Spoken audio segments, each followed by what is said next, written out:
Good day, my people. It's your coach PK coming at you live. I'm just behind the cameras here, and today I've got this new style scoreboard that I wanted to show you and teach you how to use it correctly. So, if you have seen one of those for the first time, this is pretty much what they look like. They are very colorful and they are easier to remember because of the difference on the colors. So, what we have here is the game clock. As you can see, it shows 20. And the way to start it is pretty much, let's say, the end of the game, and it was, this much things happening on a lot previous game. What you do is just go new game. So it says a new game, ESC, click on new game, and it should bring it up to 0, 0. And to reset the fouls and the timeouts, you click on fouls, timeout, reset. Then you click on that, it resets everything to 0, 0, and 0. So as you can see, the timeout starts with 3 because they usually count down. They don't count up. So the timeouts, you tell us how many they have left, and not how many they have taken. So let's say start of the game. So you go start the game, notice button here, and the clock game start running. So if you wanna hold it, you go hold. Then you wanna restart it again, you go restart. Okay, send and hold, start and hold. So let's say I'll put it back to 20. Let's say you are playing 10 minutes quarters. So you go new game. So it goes 20. Then you go to the yes, plus, and no, minus. The button here says -1 plus 1 minute or second. So you click on that. As you can see, it brings it down to 10 minutes quarters. Again, to start here, and to pause, you pause, hold it here. I'll set again as 20. Now you have the A team on this end and you have the B team. These are the points, scores for the A, fouls for the A, timeouts for the A. And this is the indicator for subs, which is down there, but we're not talking about this day. And this here is the time points for B team or dark team, fouls, and also timeouts. That's pretty much most of the things that you need to know. The other thing you can know is the siren. As you can see, press the siren button, it does this sound. I'm not sure if this board is good, but you got the position errors here as well. So I believe, if I'm not sure if it works, but I'll try. If you run the clock, get possession error.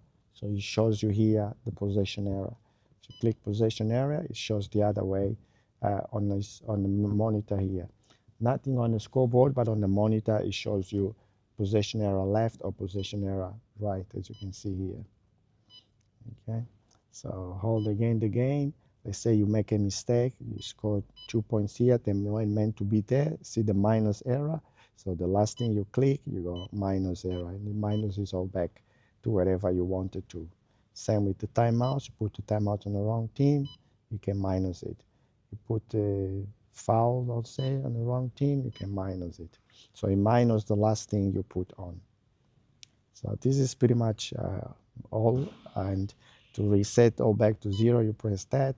So it sort of resets back at the end of the half. Let's say at the end of the half or quarter, don't reset as new game because it takes all the points off. So you just reset it on the green button here, press once, it keeps all the points, it keeps all the fouls, and then you just go and start again the game on the second half or quarter or whatever is there.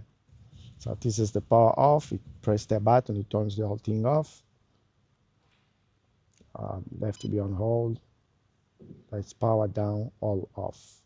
As you can see, the whole monitor is gone off. To turn it back on, if you come in and it's not on, press it once, and you go through the electronic setup, and it will turn again back on.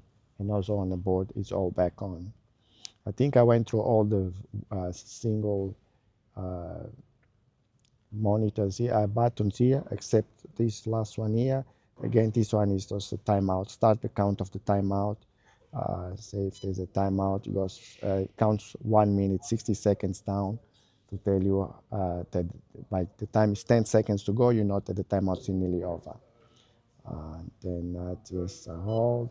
Then function here, you can change the function. Instead of starting with 20, you want to start it with 10 seconds or 10 minutes, or 8 minutes, whatever you need to. But at the moment we leave it at 20 because that's what we use the most. And then when they reset it, they can just go to minus time and minus it to whatever time they want to.